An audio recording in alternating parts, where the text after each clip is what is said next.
What's up, everybody? Welcome to Locked On Sooners Live. Josh is going to be joining us momentarily. We've got some schedule leaks that we're going to dig into on tonight's episode ahead of the official schedule release at 1 p.m. Central Time by the Big 12. We'll talk about all that. We'll talk about what might be the culmination of Jeff Lebby gate on tonight's episode of Locked On Sooners, and we'll do that shortly.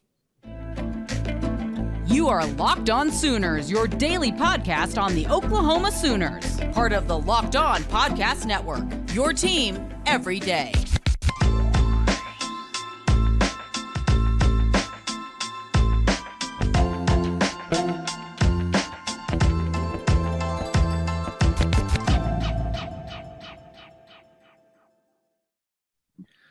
What's up, Sooner Nation? Welcome to Locked On Sooners Live. Tonight's episode is brought to you by FanDuel Sportsbook, official sportsbook of Locked On. Make every moment more. Visit FanDuel.com/LockedOn to get started today. Thank you for joining us. My name is John Williams. You can follow me on Twitter at John9Williams. My buddy here is Josh Helmer. You can follow him on Twitter at JoshOnRef. You can also hear him Monday through Friday from 9 to noon on 94.7 The Ref in Norman. Josh, do we have you? I think so. There we are. Okay. We were having a little bit of technical difficulties before getting started. That's why we're a little bit behind. But Josh, glad you're here. Hope everybody's staying warm out there. It's been quite a wintry day across the Oklahoma landscape and Dallas-Fort Worth and other places beyond. But we've got our first look at the schedule according to a couple leaks, one over at UCF and one at TCU. And basically what I have to say to UCF is, come on, you're going to be the reason the Big 12 can't have nice things. So get it together. So it looks like, from what I've seen, TCU will be going to Norman on the last Friday of the regular season to play the Oklahoma Sooners. I want to start here because I find this the most interesting thing. For the second year in a row, Bedlam doesn't look like it's going to be in the last week of the regular season, Josh. Yeah, that's a good point. And does that mean that there's no Bedlam at all? So that's definitely a possibility. A couple of things that I took away from just the TCU leak itself. So TCU, if this schedule that was put up onto their official athletics website tonight and then taken down, but not before the internet said, screenshot, we've got it. If it's to be believed, which I think probably there's a great chance this is official, at Houston on September 16th, John, and then let's see, versus BYU. So that tells us that they're traveling to one of the new schools and they're hosting one of the new schools. The other interesting wrinkle to it, John, is they host Texas and they travel to Oklahoma. So the Black Friday thing aside, if you thought that maybe some of these existing schools were only going to play one or the other in Oklahoma and Texas, John, the first schedule that we think is official and we've gotten a peek at in TCU, no, they're playing both Texas and Oklahoma. So those were the two wrinkles from the TCU portion of it that I thought were kind of interesting. I mean, that's a fantastic point there on the TCU and Oklahoma, or the Texas and Oklahoma front. We kind of presumed that probably these schools will only get one or the other. But given the way the scheduling is going to work out, it looks like TCU might get both OU and Texas. Congratulations. You went to the college football playoff. Now you get to play both Oklahoma and Texas. It's going to be interesting to see how that works with the rest of the schedule across the rest of the conference once we see more details on that front. I'm still just kind of intrigued by the idea that potentially Bedlam doesn't happen. And if it doesn't happen, to me, this is just Oklahoma State just crying like a little baby and be like, no, we don't want to play Oklahoma. We're going to take your ball and go home. And if that's the case, man, that's just, I don't know. It's just kind of soft. We'll see. I would be shocked if Bedlam's not on the schedule, but I'm also shocked that it's not the last week of the regular season, given the fact that this could be Oklahoma's last chance or last season in the Big 12. And this could be the last Bedlam for who knows how long. Wouldn't it not create a much more energetic and dynamic environment? Maybe Oklahoma State doesn't want to go to Norman on that last week of the regular season to have to deal with that. But I feel like it would create a whole different buzz to be like, okay, last game of the regular season, last game for Oklahoma in the Big 12, potentially the last bedlam for a decade, maybe. How much intrigue would that create for both sides of that, wanting to go out kind of on a high note, especially, the Oklahoma State side wanted to go to Norman and potentially spoil what could be a return to the Big 12 title game. So just a lot of really intriguing factors on that. The other element is that Oklahoma looks like they're going to be hosting UCF, according to Brandon Huffman of Brandon Marcello of 247 Sports. The Sooners will get Dylan Gabriel's former team in Norman. Now, I don't see a date on that unless Josh has found it. So it looks like they'll get that team. Hopefully we'll get another one of the new four. My pick would be to go to BYU, to go to Provo. But again, they're not asking me. Brett Yormark didn't call me to ask my opinion on the Big 12 schedule. So getting UCF, so you get TCU, you get UCF. Kind of an intriguing start, because I feel like of the four teams that are coming to the conference, I feel like UCF is the biggest threat of the four coming into the Big 12 next year. It's a no-brainer for the Big 12 schedule makers to have Oklahoma and UCF play because of the Dylan Gabriel factor here. Obviously he and Jeff Lebby's track record at UCF, I mean, just the history there makes it an obvious selection that those two would play, whether it was going to be here, whether it was going to be there. That was sort of an obvious, I think, newcomer for Oklahoma to play. And again, if the TCU schedule is supposed to tell us anything about how this is going to work for the rest of the Big 12 teams, and certainly for Oklahoma, then guess what? Again, I go back to the fact that they're traveling to Houston and they're hosting BYU, which tells me, John, that, okay, we've got the leak that Oklahoma's hosting UCF. That tells me you're going to Houston, Cincinnati, or BYU. And I think there's a really good chance it is BYU, because again, when you get into the what creates the most intrigue, well, BYU the last time they played beat Oklahoma. So there's some intrigue there. Then for BYU defending, I know it was many, many moons ago that they beat Oklahoma down in Jerry's World. So that's an interesting angle that, okay, now they get to play Oklahoma and they get to do it in Provo. Yeah, and that's kind of the interesting aspect of that. Just also the scenery, and like, who wouldn't love a September or October road trip up to Utah and to be in the mountains and all that? I think it'd just be a lot of fun, be beautiful. I got family up there, so a little bit selfish on my part too, but it could be a lot of fun. I don't know if Oklahoma and Texas are going to be quote unquote screwed when the schedule comes out. I think there won't be any favors handed out, so to speak, as far as their travel is concerned. And I think that's going to be the other element to this that I'm interested to see is, okay, how many road games in a row are they going to have to play? What's their situation going to have to be like after the Red River Showdown? Is this going to be a team that is going to play Red River and then go on the road to play a team like a Kansas State or something like that? Are they going to get a favorable matchup after the Red River Showdown? So just a few more of the questions that will be kind of intriguing to follow, which we'll break it all down on tomorrow's episode once we get the official schedule. Again, the Big 12 plan to release the schedule at 1 p.m. Central Time.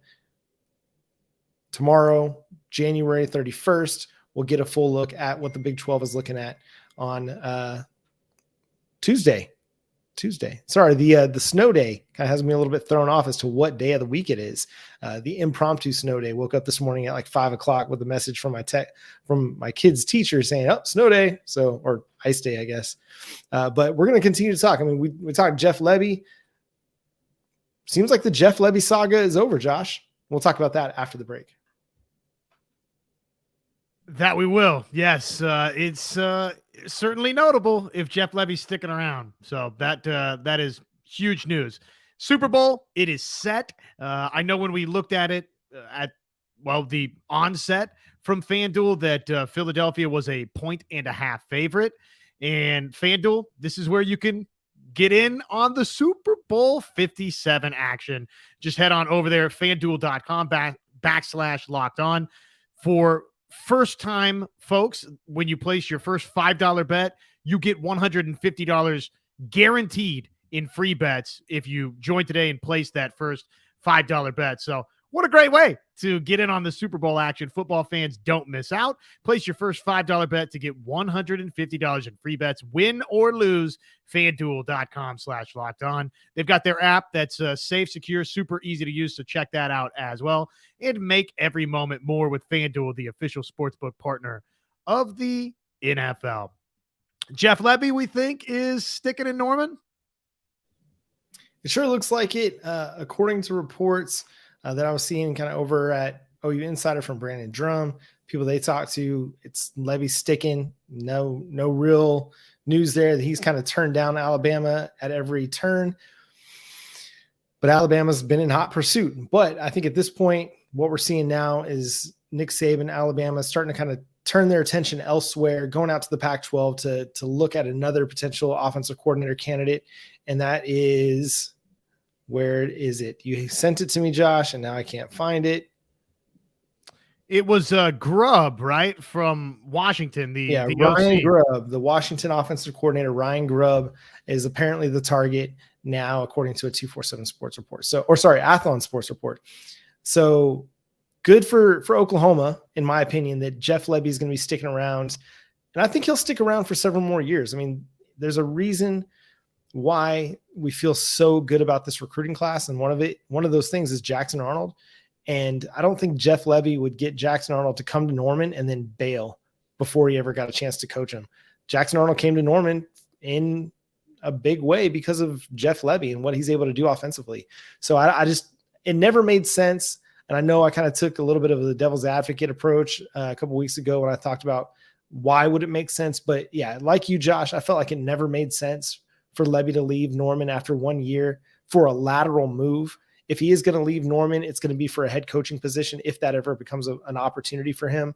But otherwise, I think he's sticking in Norman for quite some time. Well, and you've got Dylan Gabriel back. There's a lot to be excited about with what's going on offensively at OU. They've done some interesting things out of the transfer portal. I think Caden Green is somebody that could potentially step right in and be a difference maker, which you don't see a ton of, especially at offensive tackle, but he could be that kind of guy. And if not this season, then John, I think as soon as 2024, that's a possibility for Caden Green. So the two running backs that they've got in both Sawchuk and Javante Barnes, very, very exciting there. I mean, everybody's oohing and ahhing and gushing over what they saw from Sawchuk, that track speed. We finally saw it on display in the Cheez-It Bowl. So that's back. The wide receivers, Jalil Farouk, I think, is a nice little starting point. And probably Jeff Lebby and Oklahoma staff, John, they've got a better understanding of what they already have in-house in the development that could take place as quickly as this offseason with both, say, a Nick Anderson and a Jaden Gibson, and, oh, by the way, Jaquays Petaway and a Keon Brown. So there's plenty of toys already on campus to be pretty excited about. And you mentioned it. Down the road, yes, the next couple of seasons after that, you got a 5-star quarterback in Jackson Arnold. So, and Oklahoma, John, the history of offensive coordinators here at OU, it's been, look, I know what the track record for the last 5 guys down with Nick Saban at Alabama has looked like. Guys that have kind of rehabilitated their careers or have gotten head coaching jobs. Guess what?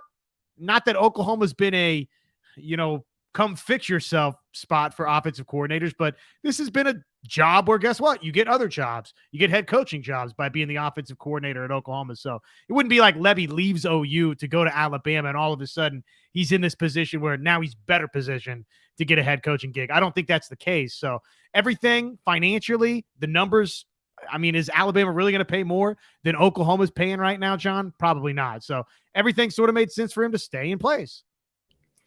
Yeah, it would be hard for me to imagine him going north of $2 million as an offensive coordinator at Alabama. And I think you would have had to do that in order to pry him away from Norman, pry him away from a situation with relationships that he's comfortable with and with a recruiting class that he really likes and a group on offense that he really likes. I think you hit all the high notes there, and that, Dylan Gabriel being back, the connection those two have, the relationship they have, is a big part of why I think a lot of people feel like Oklahoma is going to continue to be improve, or they're going to improve this season. Like Warren Hopkins just states, he says, I hope Lebby opens up the offense a little bit more.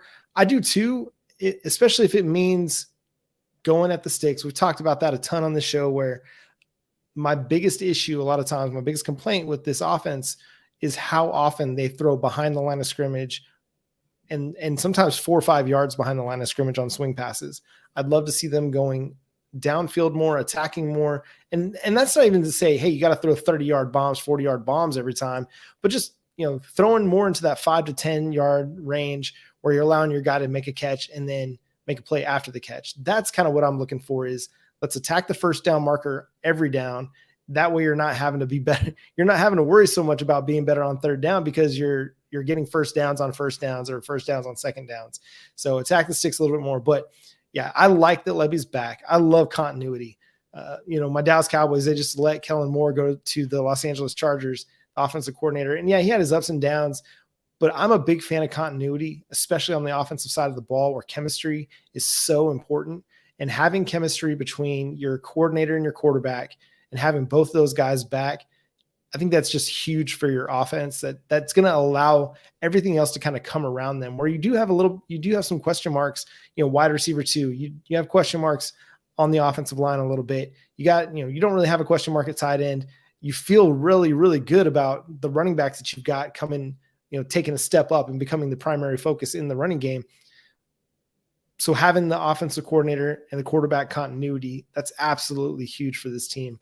And so Jeff Lebby coming back, I think it's just going to help propel them to an even better season than they had last year. Again, a season where they averaged more than 35 points per game and would have won more games had the defense made a few more stops than they were able to, especially down the stretch.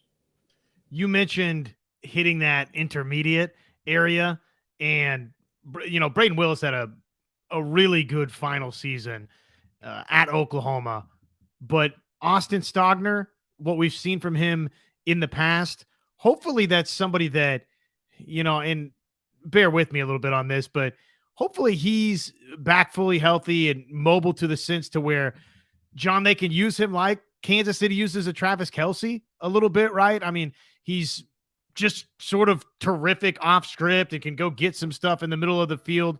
That, to me, will make Jaleel Farouk and a lot of these other wide receivers better if Lebby, if Gabriel, if they use him in that capacity, right? Use your tight end, feature your tight end as much as possible, and use that in that intermediate over the middle type, 10 to 15 type range. I feel like, so many times this season, we just didn't necessarily see a lot of that for Oklahoma. So maybe somebody that they feel like, again, if he's back, if he's healthy, if he's running well, shows the durability, which at times, has been a problem. If you've got that at your tight end position, then maybe that opens some of these other things up.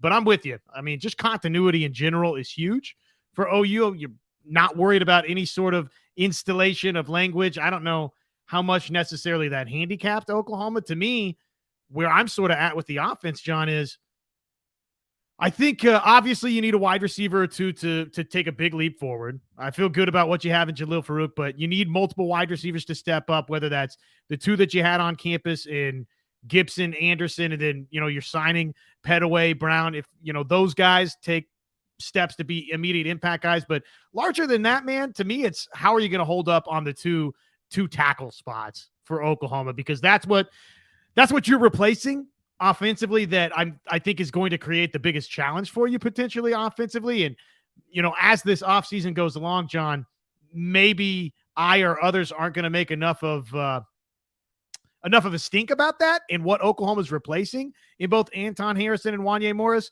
Ultimately, though, for me, you look at where this offense was, John, and again, if they get really good tackle play, similar to what they had NFL play on both sides, then to me, the offense is going to be, that's not an issue for Oklahoma next season. I think they'll be explosive. Yeah, that will be one of the bigger question marks on the offense in addition to wide receiver 2. But I think we feel like we have really, really good answers everywhere, whether it's Tyler Guyton and Walter Rouse at tackle, the wide receiver position, as you mentioned, the several guys, including, you didn't mention, but Andrell Anthony, LV Bunkley Shelton, JJ Hester. You got 3 guys with a little bit of experience that will be part of that wide receiver competition and rotation as well. So just a lot to feel good about, at least feel like, okay, there's enough talent in Norman that the competition should be really, really good. Even at tackle, I think, even if it becomes like Aaron Parks and Walter Rouse battling out at left tackle, Tyler Guyton and, Caden Green or Savon Bird or whoever. I mean, there's going to be competition across the offensive line that I think will kind of raise everybody's game, and that'll make things a little bit better. Another thing that we want to touch on tonight's episode, a couple questions, really kind of hypotheticals. The first one is Mike Gundy facing kind of a crossroads season in 2023? We kind of went down the rabbit hole of what this, Oklahoma State team kind of lost in the transfer portal, how things were going for them just after the season finished. They had a terrible end to their season. I mean, they started off really, really strong, but they really struggled down the stretch. And a lot of guys bolted. You saw Derek Mason decide after one season he was done. So for Mike Gundy and the Oklahoma State Cowboys, are they facing kind of a pivotal season, a crossroads season for their program? Because, I mean, the last 2 years were kind of the peak of their program over the last decade. 2 years ago, they make it into the Big 12 championship, fall, or did they? Yeah, they fell just inches short of winning it. Sorry, I'm getting all my Baylor confused. Yeah, they fell just inches short of beating Baylor there in the Big 12 title game this past year. Then they weren't able to kind of build on that and took a step back.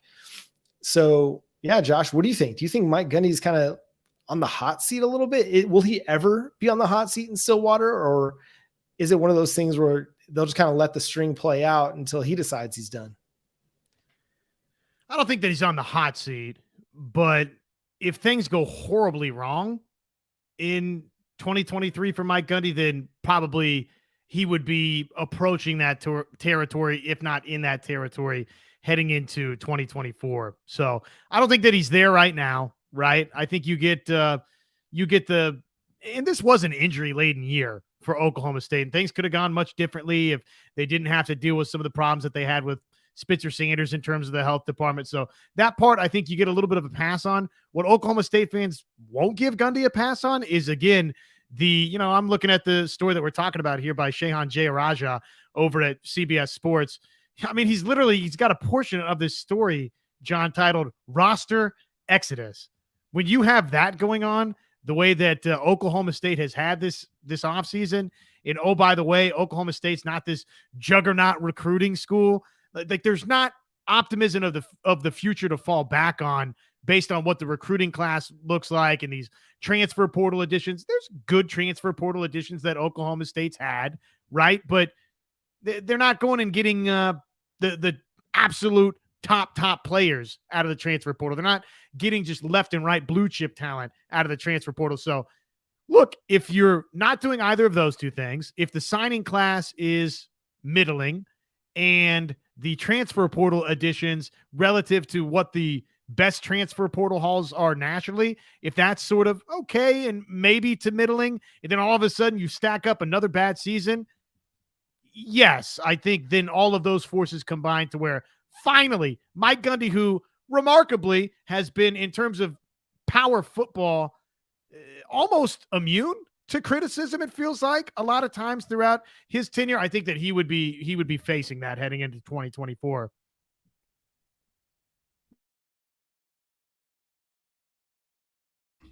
I thought I hit the button, the stupid mute button.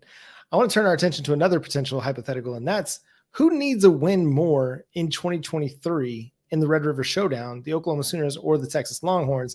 Over at 247 Sports, also via CJ Moon over at the Longhorns Wire, they basically say that Texas is one of 8 teams that needs to beat their rival in 2023. I mean, don't rivals always need to beat their rivals? That feels like a kind of an obvious question there, but who needs it more, Josh Helmer, Texas or Oklahoma? It is evergreen. And, probably every single rival was, oh, we got to beat them. Ohio State is a no-brainer. They were on this list, right? I mean, it's important that they flip the tide in that rivalry versus Michigan, given that Michigan's won now back-to-back Big Ten championships and has beaten Ohio State, even though Ohio State went to the college football playoff and, oh, by the way, was a field goal away for playing for a national championship. It probably would have won a national championship if that field goal hadn't been, what was it, just shanked wide left versus Georgia, but that's neither here nor there. That's an easy one. That's an easy one, right? Ohio State, yeah, they got to beat Michigan. I mean, it's gigantic for both. I feel like it's more important for Oklahoma because of the way they got demolished in this game this past October, because of just the outright disaster that Oklahoma, Texas was, 49-0, everything that went into it, not having any sort of competent backup quarterback play. I think that makes it to where it shifts in Oklahoma's favor to where you can't, number one, get embarrassed the first time you coach in the game as Brent Venables did, John. And then number two, back it up by losing the game again. When number three, you're off to the SEC very shortly afterwards. So reestablishing that Oklahoma's the alpha, they own this rivalry. They've been the preeminent force in the Red River Showdown. Reestablishing that before you dance off together to the SEC, I think has great importance to OU. And then just, mixing in again the embarrassment of this past Red River Showdown. I'm leaning Oklahoma, but this is the Locked On Sooners podcast, and I'm sure that Locked On Longhorns and every Texas person out there would say, no, it's Texas. But I do think it's paramount for Oklahoma. And I think that's what it comes down to, right? In a rivalry, a true rivalry, both sides are going to say, hey, our side needs it more. But I think of like the typical kind of the average Oklahoma fan, if nothing else happens in a given year, who's the one team that you have to beat? The answer is Texas. And for everything that you just laid out, having lost 49-0, having zero answers offensively, having zero answers defensively for the most part, and not being able to show any signs of life in that game, Oklahoma's got to have a better performance. And you hate to call it a must win as we sit here on January 30th, 9 months away from when they'd actually play the game, but it's kind of a must win. You don't want to go down 0-2 as Brent Venables and this coaching staff to Texas and then have to worry about, will we ever beat Texas? Will they beat them in year 3? No, you want to get that one out of the way. Brent Venables needs to have a strong showing in the Cotton Bowl, in the Red River Showdown, so that kind of alleviate some concerns or any, worry. I mean, there'll be just a few games into the Big 12 schedule, maybe 2 or 3 games in the Big 12 schedule by the time the two sides play. So that game, as Brent Chapman mentioned, he said, this could be a game that propels Oklahoma to a strong season. If they're able to beat Texas, which is going to be considered one of the favorites in the Big 12 next year, probably the favorite in the Big 12. If they're able to go down to the Cotton Bowl, beat Texas, start off the Big 12 slate, with at least one win in their first 2 or 3 games, beat Texas, potentially that does give them a leg up on getting back into the Big 12 title game. It's a huge game for them every single year, but I think this year it does carry a little bit more importance on Oklahoma's side. Here's what, let's see who wrote this story. Raymond Lucas Jr. Here's what the rationale for why he said Texas must beat Oklahoma. Quote, after humiliating Oklahoma last season, Texas looks to do the same in 2023. The next meeting between the two, John, it's especially important because regardless of what naysayers may think, the Longhorns have plenty of momentum as a program, and dominating your rival only raises the ceiling. Texas has seen immense recruiting success and consistently found talent through the portal. If 2023 is indeed the year that it takes the next step, that will require a victory over Oklahoma. As the two prepare to depart for the SEC, Texas has an opportunity to capture a firm grasp on the rivalry. Oklahoma will be looking for payback when the two square off, but Texas should be the better team. Interesting. We've seen that narrative out there. I think that's a perception that, nationally there is probably more confidence in who Texas is going to be versus who Oklahoma is going to be in 2023. I like the additions that Oklahoma's made via the transfer portal, and I like some of the pieces that you already had on campus, John, that are just naturally going to get a year older and wiser. And keep in mind, we didn't get to see Dylan Gabriel play in this game a season ago. So that alone means that Oklahoma's, 4 touchdowns closer in this game. I mean, just to start off with, leaving the starters blocks there. So I get a lot of what they're saying. I feel like you could make the same argument for Oklahoma in the game. Again, that's sort of what I told you. John. Having a firm grasp on the rivalry heading into the SEC. I think sort of that's what's at stake in the game for both. Absolutely. Absolutely it is. And the fact that Dylan Gabriel didn't play in this game gives me a lot more optimism that Oklahoma will go and win that game. The defense is going to be better. The offense will be tremendously better, an exorbitant amount of better. And even if Dylan Gabriel, for some reason, isn't available for this game, you got Jackson Arnold, which already makes you a much better offense than what you had a year ago. So, yeah, man, I think that, who knows if Oklahoma wins if Dylan Gabriel is available for that game, but it's a much different ball game, and it's a much closer ball game than anybody expects because, the offense actually doing something gives your defense a little bit of life. It gives them a little bit of energy, gives them a little bit of pep. But after the way the second half started and kind of transpired offensively, the defense probably just had no hope. Like, well, we're not coming back in this one. So, that it's an unfortunate situation to be in where you kind of have to be in the must-win mentality. But you're probably going to be the underdog coming off of a 49-0 loss. It's kind of a must-win, but it could be a big-time statement win for the Sooners if they're able to come up with that one. Big recruiting weekend for the Oklahoma Sooners. They had so many kind of 4 or 5-star guys in Norman for their junior day. What was interesting is you had guys like Michael Hawkins in town, but now he goes down and visits with TCU.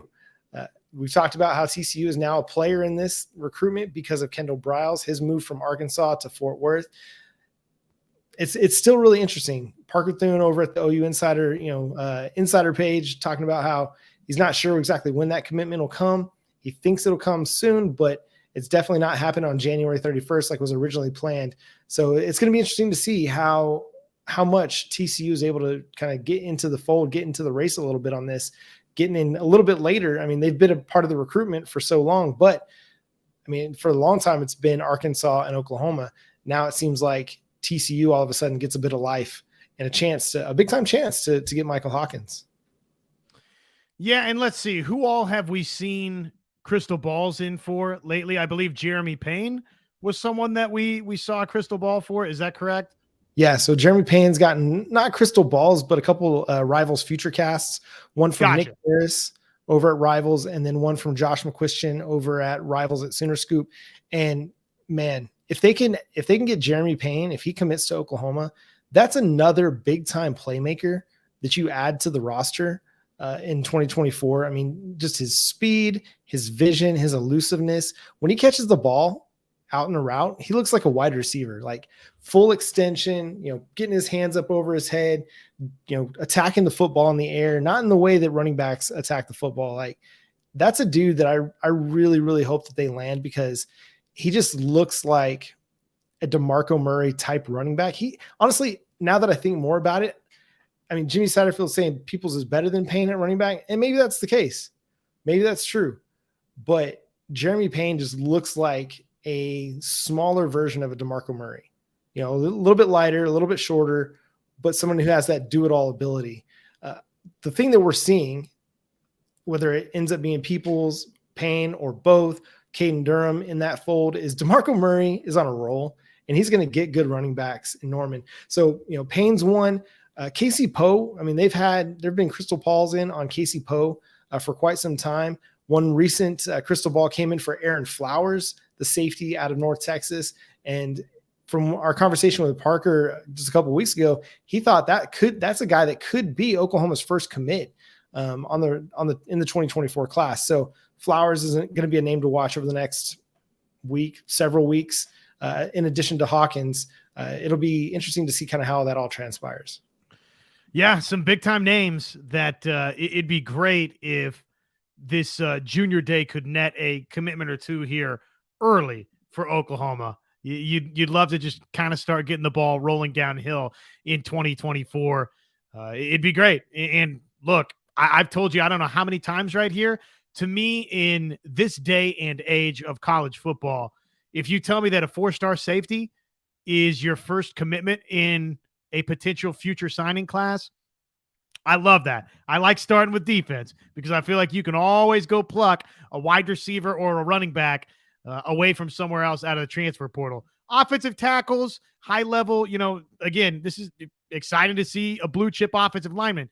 That guy may be more difficult to come by out of the transfer portal. So anybody that's just defensive talent, period, John, or in the trenches, either way. If those are the first couple of commitments, if that's the initial foundation for this 2024 class, and it's a Flowers or it's a Casey Poe, and okay, you add in Xavier Sims. I know that Oklahoma hosted him too. That's obviously a massive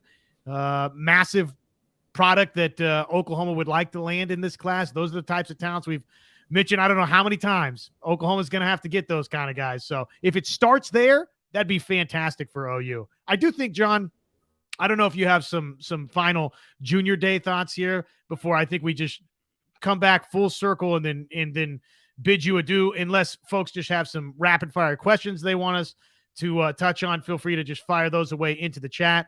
I think we just circle back to kind of, because we do have, some, viewers that weren't with us when we got in here off the top, talking about the schedule leaks that we've seen in the Big 12. Anything you wanted to touch on or add to with junior day, John? Yeah, I just want to say that on Xavier Sims, Michigan State is a player now for apparently every defensive lineman in Oklahoma. Like they're a player. They got By Job out of Norman. They're really heavily recruiting David Stone out of Del City, and now Xavier Sims. There's a crystal ball in on Xavier Sims from Durant. So I don't know what it is. What's got the Spartans all juiced up about Oklahoma defensive line prospects, but this, to me, I'm really, really watching the David Stone and the Xavier Sims recruitments really heavily. Those are two crucial recruitments for Todd Bates. You missed out on David Hicks. If Mel Tucker and Michigan State are able to come in, again, after plucking By Job right out from under your nose and end up with one or both of those guys again, I feel like that's a huge, huge loss for Oklahoma and really kind of a shot across the bow at Oklahoma Preps and at Todd Bates a little bit. Todd Bates, who's a great recruiter, but man, if they're not able to land one or both of those guys in the 2024 cycle, I'll be really, really disappointed. You got to be able to get some of those guys. You're not going to get every single, high school's, 4 or 5 star out of your state. You're not going to get them all. You're just not. But if you lose arguably the 3 best defensive linemen over 2 recruiting cycles to the same school out of your state, to me, that's a big issue. And that's not to say that Todd Bates isn't a great recruiter, isn't a great developer of talent, but it's a big issue. It just is. It's just a big issue. I don't know what you do about it, except you worry, you look a little bit more you got to do better on that front. So yeah, let's circle back a little bit before we get finished. Got a quick question here before we go back to the schedule. Bob F114, who's the fastest reliable wide receiver on OU's roster right now? I mean, Jaquays Petaway isn't on the roster yet, so he doesn't technically count. He'll be a summer enrollee. My best guess, maybe, JJ Hester, maybe, but I wouldn't even call him reliable yet. Maybe Gavin Freeman. I don't know. Yeah, that's an interesting question. I mean, obviously Oklahoma needs a couple more burners that they can count on, I think is the takeaway right there. And I think they might have gotten one in Jaquays Petaway. So we'll all find out, I think, very, very quickly on that front. Hey, one thing on the Michigan State thing, just real quick before we move on to the schedule itself. I know that Oklahoma's coming off this disappointing 6-7, but one thing that's helping OU out is not like Michigan State's setting the world on fire, okay? They're coming off a 5-7 in their own right. And if that's one of your chief competitors for some of these in-state kids, okay, that's great, and it's flashy, and it's fun, and Mel Tucker clearly is one heck of a recruiter, and the guys that he's got on that staff are heck of recruiters. But, man, I've said it before about Oklahoma. There's only so long. It's borrowed time being 6-7 and pulling in the type of signing class that OU had. Same thing with Michigan State, John, to where they're not first in the East. They're not second in the Big Ten East. They're not third in the Big Ten East. And this past season, I don't even think they were fourth. They were 5-7 this past season, but they're so far a distant behind the curve of obviously Ohio State and Michigan, but even now Penn State has separated from Michigan State and Mel Tucker after last season. So that part, I think, bodes well potentially for Oklahoma in the negative recruitment portion of that. So, okay, the who starts at linebacker opposite Stutzman? What do you think? So it sounds like Deshaun McCullough at Cheetah, and I'm going to throw Jaron Kanik in there. I feel like he's got to be the front runner just with his speed, his athleticism, his ability to make plays, the guy that just plays fast. And I think Oklahoma needs somebody like that. Danny Stutzman, he's fast enough, but I wouldn't put him out there. I wouldn't call him a fast linebacker, if that makes sense. He's fast enough to get to where he needs to make plays.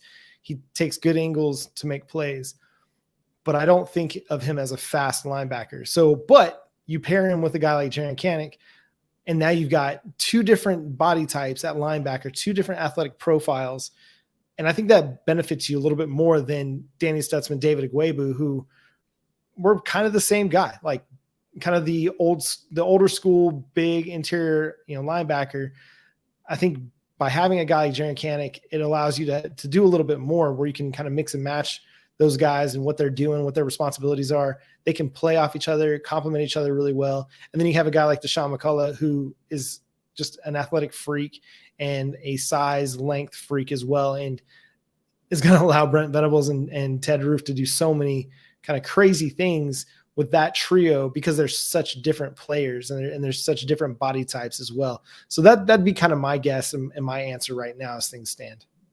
Well, and do we say keep an eye out for a Kip Lewis or somebody like that? I know that it's easy to fall head over heels for Jaron Kanik, and look, I'm right there with you. I'm a part of the pep band, and I'm leading the rally for Jaron Kanik. So I see the talent, I see just the natural speed and athleticism, but probably a name like that should be on our radar too to take a big jump. Just as I would put that.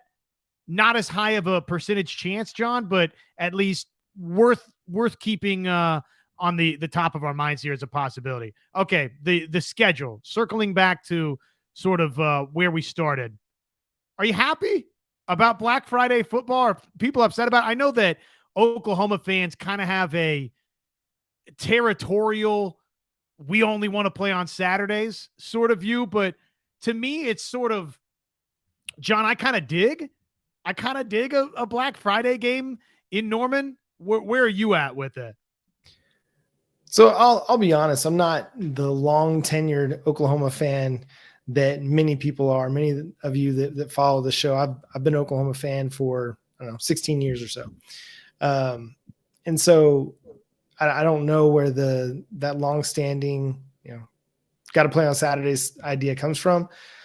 Being first an NFL fan, I'm like, you play on whatever day of the week. It doesn't matter. I don't like the Thursday games. I don't really like them for college either. But a Friday game to me, the Black Friday in particular, that's just like an extended Saturday. That's like pre-Saturday almost because you're already off, the Wednesday, Thursday for Thanksgiving. You're off that Friday. What else you got going on unless you work as a nurse in a hospital like I do, or you do radio, like you're going to be watching the game. Like I'm not going out shopping on Black Friday because why? So I'm just getting geared up for Oklahoma and potentially TCU on a Friday in the fall. So I think that could be a lot of fun. You'll have a national audience there aren't going to be a ton of Black Friday games. So you'll be kind of in a prime window to put your program on display against Chandler Morris of all people. So I like, getting an opportunity to avenge what was a blowout loss last year against a quarterback I don't think is as good as the quarterback you faced last year at home in a situation where everybody's going to be watching. Like, that's a great opportunity for TC or for Oklahoma to kind of put its best foot forward to finish the season strong. And I mean, again, that could be a game where you're playing yourself into the Big 12 championship game. No doubt it could.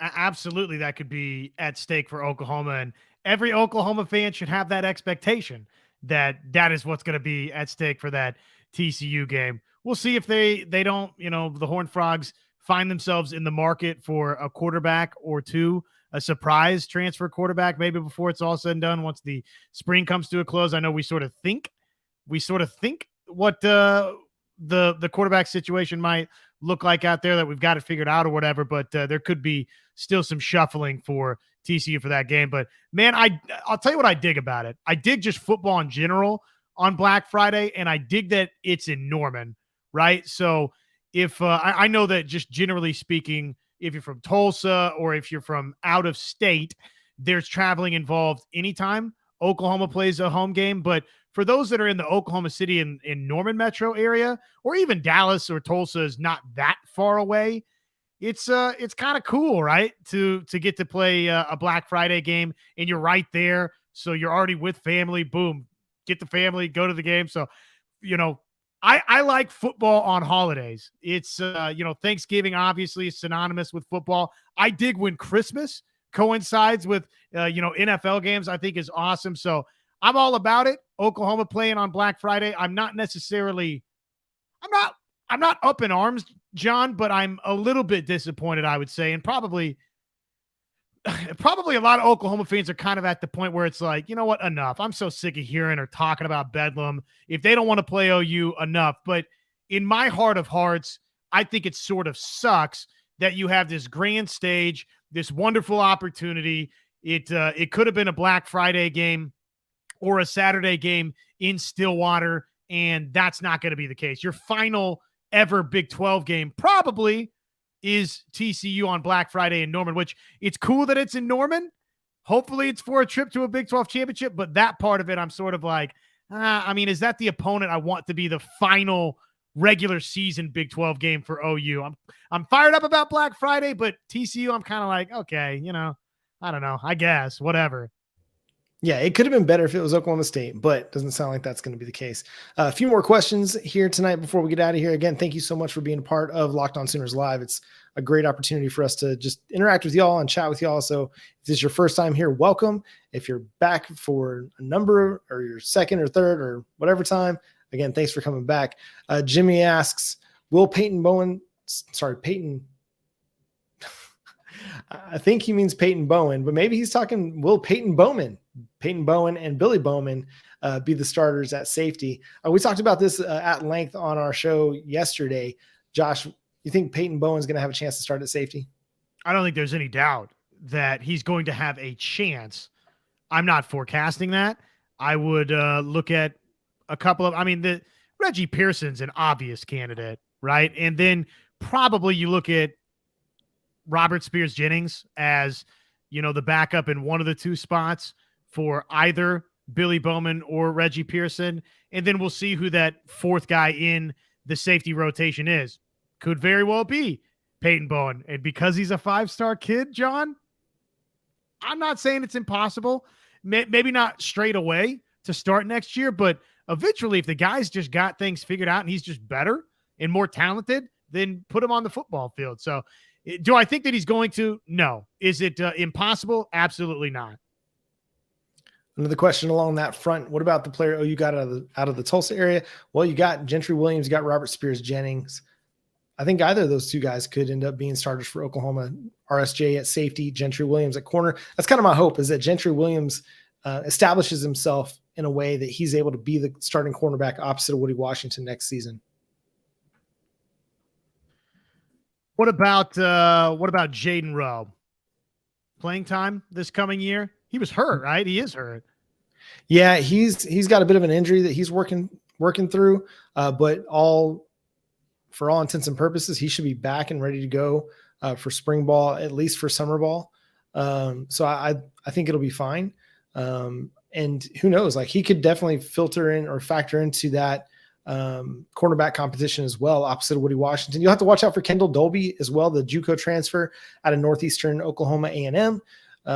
So there's going to be some really interesting competitions going on this spring and summer at cornerback. Gentry Williams, Jaden Rowe once he's healthy, Kendall Dolby as well. But I also wouldn't rule out a guy like Makari Vickers or Jacoby Johnson coming in and making a statement early. You'll have Jaden Davis, I think, is a good like depth floor option for them at cornerback, but I don't think that this year he'll be one of your starters at corner. I think there's a lot of really good, better, at least options with a higher ceiling. Even if they don't have the experience yet, I think you got to start putting these guys out there to get them that experience and take advantage of that higher ceiling. And then Bob asks, if you guys got any more questions, feel free to throw them in the chat. We'll answer them here quickly before we get out of here. Do we think Archie Manning will be the starter for Texas? Not week one. I don't know if he'll start at all this year.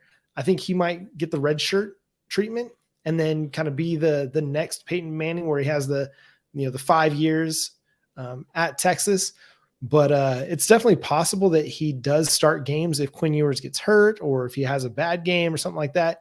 Then they could definitely turn to Arch. But I mean, I think it's Quinn Ewers. And yes, did he have some ups and downs last year? Sure. But not a true freshman quarterback, but a freshman quarterback making his, taking the opportunity to start for the first time, you're bound to make some mistakes. I mean, we saw it from Spencer Rattler. We saw it in year 2 of Spencer Rattler. So I think it's going to be Quinn Ewers. I think it'll be Quinn Ewers who we face in the Red River Showdown.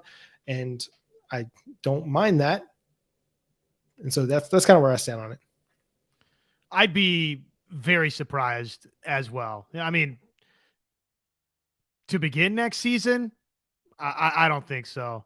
Some point through next year, similar to Oklahoma. I mean, to me,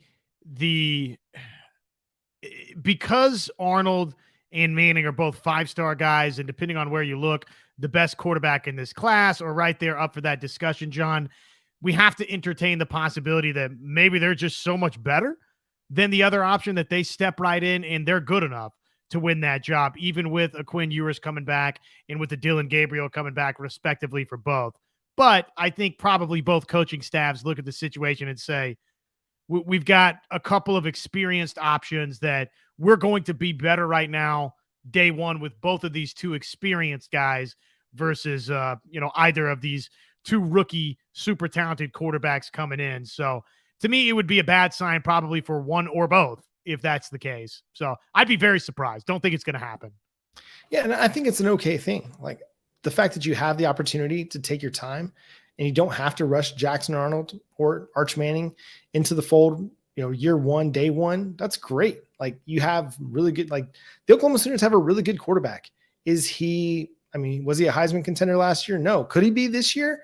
I mean, why not? Like there's a chance that he could, but I think that it's more likely that Dylan Gabriel plays a full year. Oklahoma has a really good year. They're a Big 12 title contender.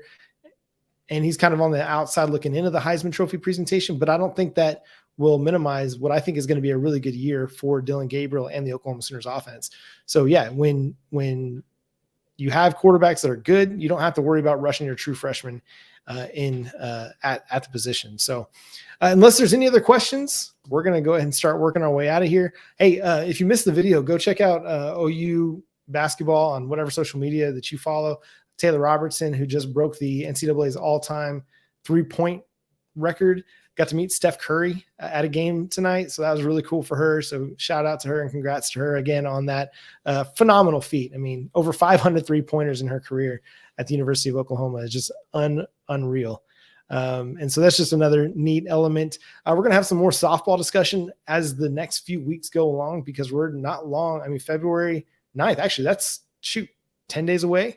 February 8th, February 9th, where the Oklahoma Sooner softball program opens their regular season at the Mark Campbell Invitational out there in California. And I mean, All-American, preseason All-Americans just up and down the lineup. And it's just going to be another phenomenal year for OU softball. We'll continue to get you ready for the start of that season. We'll continue to talk Oklahoma off season, transfer portal. We'll have another, transfer portal period later in the spring. We'll have spring ball previews, all kinds of stuff coming up. So make sure you're tuned in and subscribe to the show wherever you get your podcasts. Again, over here on YouTube. Thanks for making Locked On Sooners your first listen every single day. Again, we're free and available on all platforms. Also, go check out one of your other favorite teams. They've got a Locked On show, whether it's the Kansas City Chiefs or the Philadelphia Eagles. Go get all the coverage over at those shows here on the Locked On Network. But until next time, he's Josh Helmer. I'm John Williams. We'll talk to you then. Boomer Sooner.